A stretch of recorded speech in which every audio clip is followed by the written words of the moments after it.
enjoy my friend. Hey folks, firstly, an apology for last year. Last year, my Pecha session was on coding in the style of Glee, and it didn't have a lot of content. I was just going for cheap laughs. Tonight is deadly serious, okay? I feel passionately about API design. These are serious points, all taken from the Spice Girls song, Wannabe. So, the obvious first line, and this is what the whole session was derived from, listen to requirements. Requirements gathering. It's obviously incredibly important. If you're putting together an API, it's got to have a purpose. It's got to be providing value to people. It's no use providing some complicated but elegant thing if you're not listening to what people are telling you they actually need. So listen to your users. Very hard for new open source projects. If you think you've got a great idea, how can you find out what people really need from it? But really, you've got to try to find that balance and listen to users as early and often as you possibly can. And don't just half listen to them and think, do you know what, I think I know what you want now. And sort of think, well, I've got these two concepts that users think are the same, so I'm just going to put them into the same type and maybe use some inheritance and, you know, all this code reuse is great stuff. Code reuse is an anti-pattern, sometimes. Okay? So here we want a zig-a-zig-a. We don't have two different zig type of things. All we should have is a zig-a-zig-a. But instead, someone who is far too fond of object orientation thinks that they'll create an abstract sequence. It's going to be fun. Okay, handling failures. So clearly, this is the Spice Girls trying to do the one-up operation 4 times and failing each time with a ha exception. You need to think about this stuff.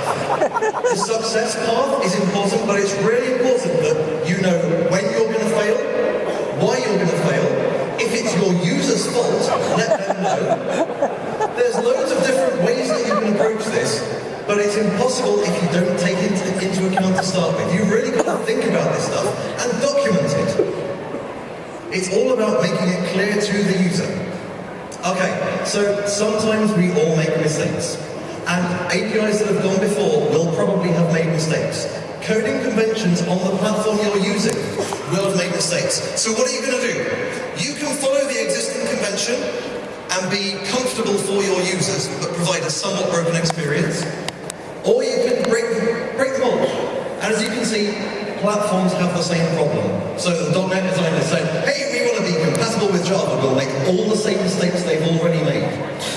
Sometimes it's the right decision. Sometimes the comfort zone of your users is more important than elegance. But sometimes you really just want to break those ties. Now, performance. It clearly matters, and you will have no idea which of your users it's going to matter to or what they're doing. At least not unless you've got some fancy telemetry that's going to check it all out in dog food and things like the Roslyn team.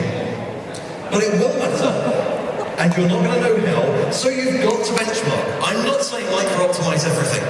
I'm saying work out which things you want to be fast, make it clear to your users which things aren't fast, and time everything. Occasionally you can even indulge in some micro-optimization. We all love to do it, even though we know it's evil.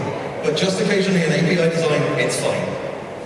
So last year we had bridge over troubled water, meaning interoperability, whereas the Spice Girls say you've got to get with their friends. You've got to be compatible with the various platforms your users are already using. So you need to think, and it will depend on the API. If you've got some sort of object model, how am I going to save that to a database? How am I going to represent it in JSON? How am I going to represent it in XML? Are there other interfaces that I should be implementing so that people can interoperate better? Are there even other conversions that would make more sense? And the monitors have now gone completely screwed. So think about how people are going to try to use your things in the context of other people.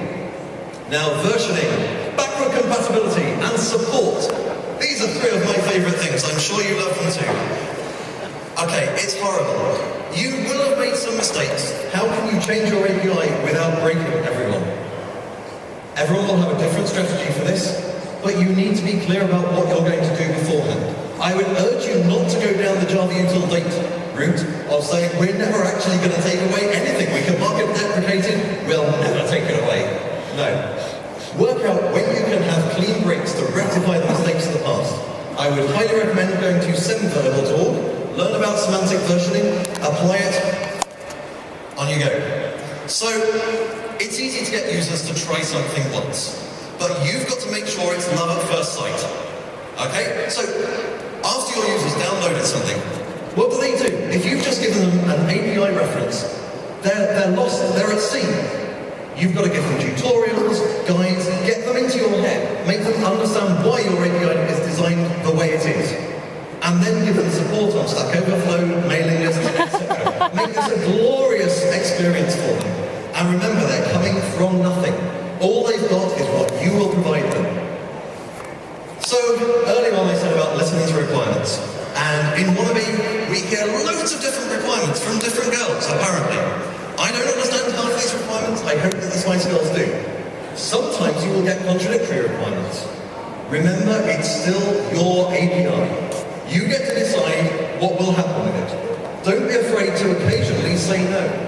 But ideally, find out why someone wants the particular feature they've asked for. What's their bigger picture?